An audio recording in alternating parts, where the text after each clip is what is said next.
भारत माता की, भारत माता की। ओम शांति, ओम शांति।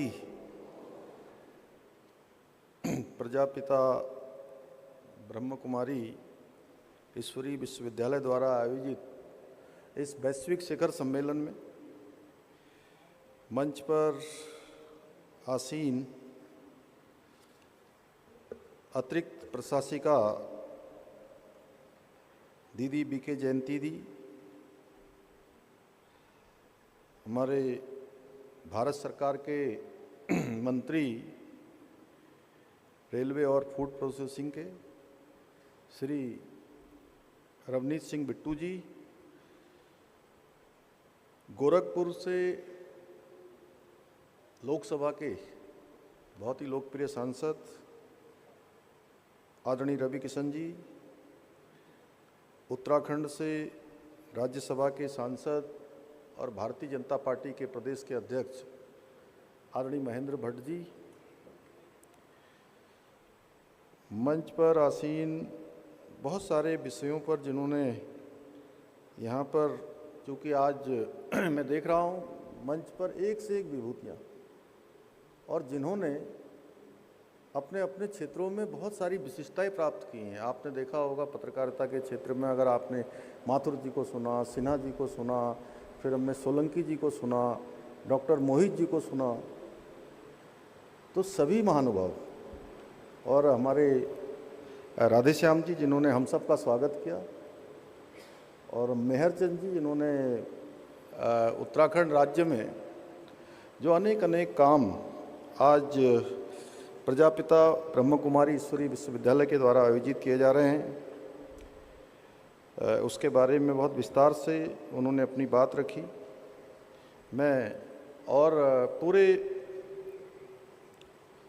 विश्व भर से इस वैश्विक सम्मेलन में पधारे हुए सभी हमारे विद्वानगण, अलग अलग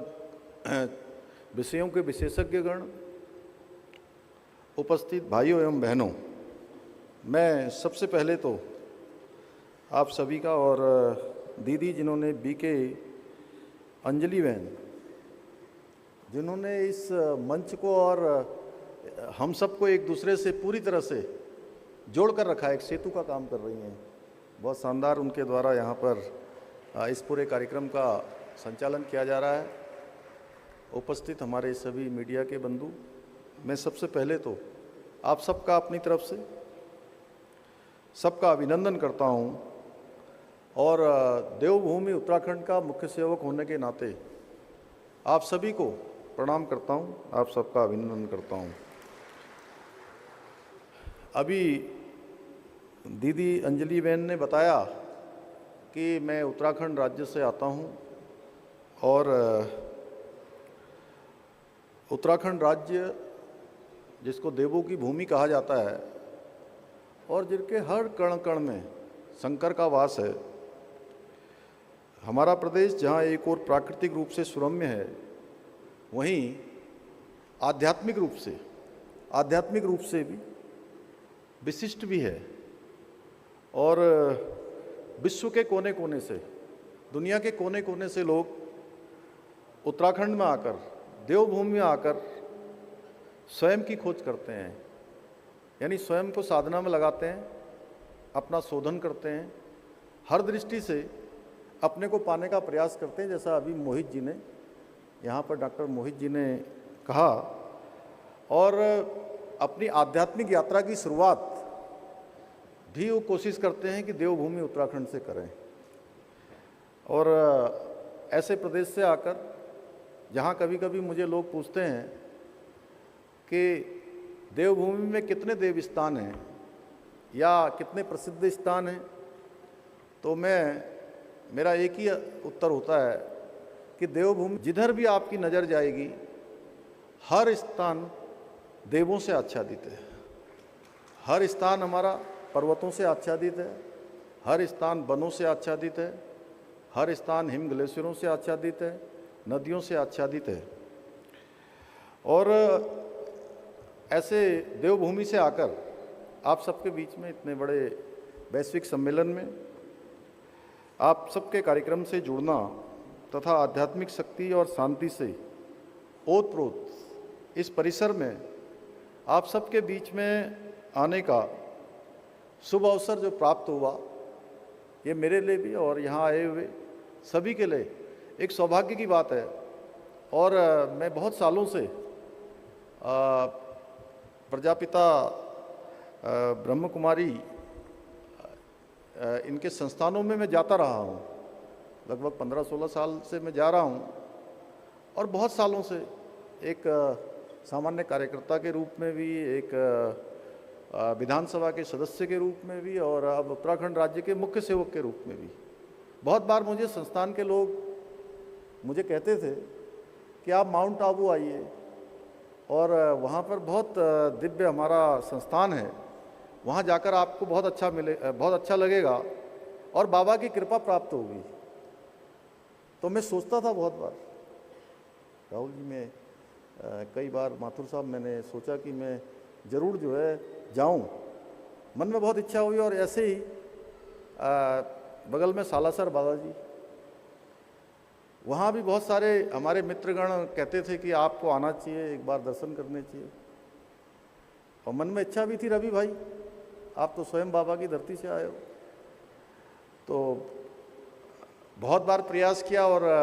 मेरे साथ ऐसा घटित हुआ, मैं समझता हूँ एक अनुभव भी है और आपके साथ भी, और आपके साथ भी बहुत सारे लोगों के साथ यही हुआ होगा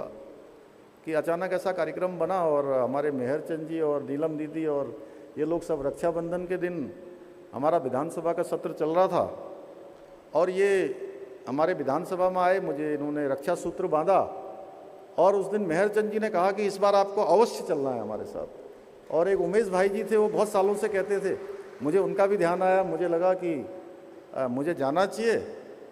और सारा उपक्रम इस प्रकार से बन गया कि मैं यहाँ पहुँच गया और सालासर बालाजी के भी दर्शन हो गए और आप सबके भी दर्शन हो गए। बाबा जी के इस पवित्र स्थान पर भी आने का सौभाग्य प्राप्त हो गया। मेरा कहने का आशय है कि मोहित जी ने तो बहुत ही अच्छा कहा कि स्वयं को खोजना है, आज से नए दिन की शुरुआत करनी है। वास्तव में उनके बड़ा प्रेरक था, लेकिन सच में ऐसे स्थान पर वही आ पाता है जिस पर बाबा की कृपा होगी या बाबा उनको बुलाएगा। और आप सब जितने लोग भी यहाँ पहुँचे हैं उन सब पर बाबा की कृपा है, इसीलिए सब लोग यहाँ पहुँचे हैं। और मैं कल सच बताऊं तो आज मैं भी इस स्थान पर कोई बहुत ऑरेटर बन के या भाषण देने के लिए नहीं आया हूं। बिट्टू जी कह रहे थे कि मुझे आपको सुनना है, हमारे रवि भाई कह रहे थे कि मैं जल्दी जल्दी आता हूं, क्योंकि हम लोग सब लोग एक साथ काम करते हैं तो भाइयों जैसे हम लोगों के संबंध हैं, हम लोगों के आपस में इस प्रकार के रिश्ते हैं। तो मैं सच बताऊं तो आप लोगों के बीच में मैं भी आज एक जिज्ञासु बनकर आया हूं और मैं सौभाग्य से कल सायंकाल से ही आप सबके बीच में हूं। और यहाँ आने के बाद मुझे अपने भीतर भी एक विशिष्ट प्रकार की आत्मिक शांति की जो है अनुभूति हो रही है। इसके पीछे का कारण परमपिता परमात्मा का असीम आशीर्वाद भी है और इस स्थान की महत्ता भी है और राजयोगिनी दीदी माँ रतन मोहनी जी से जो स्नेह यहाँ पर मिलता है वह भी इसका एक बड़ा कारण है। हम सबके लिए गर्व का विषय है कि संयुक्त राष्ट्र के साथ ही परामर्शदात्री दर्जा प्राप्त भारत की भूमि से उपजा हुआ यह संस्थान विश्व के कोने कोने में, आज विश्व के अनेक देशों में आज शांति और सद्भाव और मानवता का संदेश देने का काम कर रहा है। सच में लोगों को उनको स्वयं को खोजने का एक बहुत बड़ा प्रकल्प चल रहा है। मैं आज यहाँ स्वच्छ और स्वस्थ समाज के निर्माण में आध्यात्मिकता की महत्वपूर्ण भूमिका को समझने के लिए आया हूँ। हम इन मूल्यों को अपने जीवन में कैसे उतार सकते हैं, कैसे एकीकृत कर सकते हैं, ताकि सभी के लिए हम सब मिलकर एक बेहतर समाज का, बेहतर परिवेश का निर्माण कर सकें। अभी मेरे से पूर्व वक्ताओं ने अपने महत्वपूर्ण विचार आप सबके समक्ष रखे हैं, इसलिए मैं बहुत अधिक नहीं बोलूँगा, पर मैं आज के इस अवसर पर आपके माध्यम से एक बात अवश्य कहना चाहूँगा कि जो इसका विषय भी रखा है कि भारतीय जीवन दर्शन का सार है वसुधैव कुटुंबकम। आज जब पूरा विश्व, अभी माथुर जी बहुत शानदार यहाँ से बोल रहे थे और वही मैं भी सोच रहा था कि आज विश्व पूरा विभिन्न युद्धों से घिरा हुआ है और लोग वास्तव में तृतीय विश्व युद्ध होने की आशंका भी व्यक्त कर रहे हैं। तो ऐसे समय में हमारी जो संस्कृति है, हमारी जो सनातन परंपरा है, उसमें कहा गया है अयम निजम परोवेति गणना लघु चेतसाम उदार चरित्रानाम वसुधैव तो कुटुंबकम का संदेश ये विश्व की शांति के लिए केवल एक शांति का उपदेश नहीं है, बल्कि वर्तमान परिवेश में, वर्तमान समय में एक अनिवार्यता है जिसे अगर आज हम समझ जाएं तो बहुत अच्छा है, और जिसको आज हम नहीं समझेंगे तो कल हमको अवश्य ही इसको समझना पड़ेगा। और जिस प्रकार का आज आपाधापी का काल है, इस युग में सार्वभौमिक रूप से भाईचारे की और परस्पर जुड़ाव का संदेश आज भी उतना ही प्रासंगिक है जितना पहले था। भाइयों बहनों, आज विज्ञान और प्रौद्योगिकी के माध्यम से हमने बहुत सारी सुख सुविधाएं अपनी दुनिया तो बना ली है, परंतु इस भौतिक प्रकृति की खोज में हम सच में जो हमारी सच्ची खुशी है वो और आंतरिक जो शांति है उसको भूल गए हैं। और सोलंकी जी, आपने बहुत विस्तार से इसको बताया। सच में हमारा प्रयास होगा कि आगे चलकर किसी न किसी रूप में, और क्योंकि ये काम हमने शुरू किया है अभी उत्तराखंड में। उत्तराखंड पहला राज्य होगा जहाँ पर हमने जीईपी लागू किया है, ग्रॉस इन्वायरमेंट प्रोडक्ट, कि हम कितनी तरक्की कर रहे हैं, कितना हम विकास कर रहे हैं और उसके लिए हम क्या कीमत चुका रहे हैं। और इकोलॉजी और इकोनॉमी दोनों में कैसे संतुलन बना रहे। जो आपने कहा कि धरती की एक सीमा है, और वास्तव में वो सीमा जब क्रॉस होती है तो प्रकृति जब भी उसके साथ जोर जबरदस्ती होती है तो प्रकृति किसी न किसी रूप में हम रिएक्शन करती है। मेरा मानना है कि यहीं पर जो आध्यात्मिकता है और जिस प्रकार का हमारा ओम शांति के सभी लोगों के द्वारा जो कार्य किया जा रहा है वो इसमें बहुत महत्वपूर्ण भूमिका निभाता है। जिस प्रकार से ये नई टेक्नोलॉजी हमें भौतिक सुख प्रदान करती है, उसी तरह आध्यात्मिकता हमें आंतरिक शांति प्रदान करती है तथा हमारे शरीर, मन और आत्मा के बीच सामंजस्यपूर्ण संतुलन,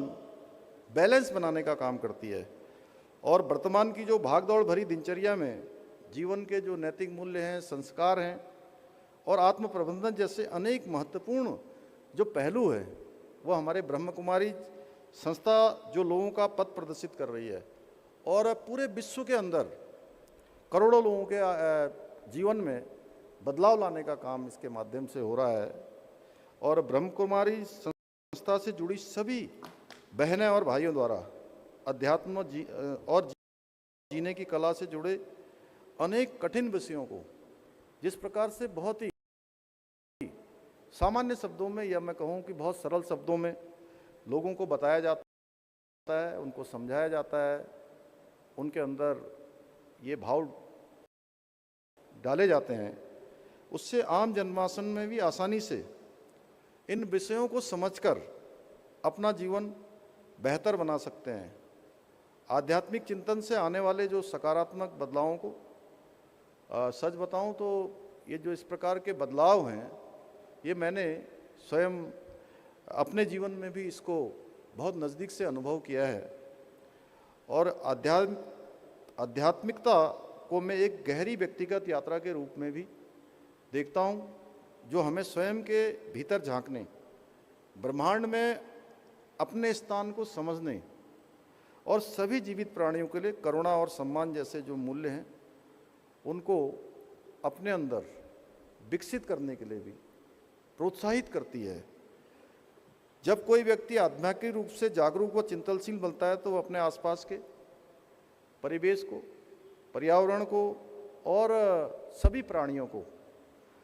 उनके प्रति भी उसके मन में एक जिम्मेदारी का भाव आता है, उसको वो जीने लगता है और महसूस करने लगता है। जब हम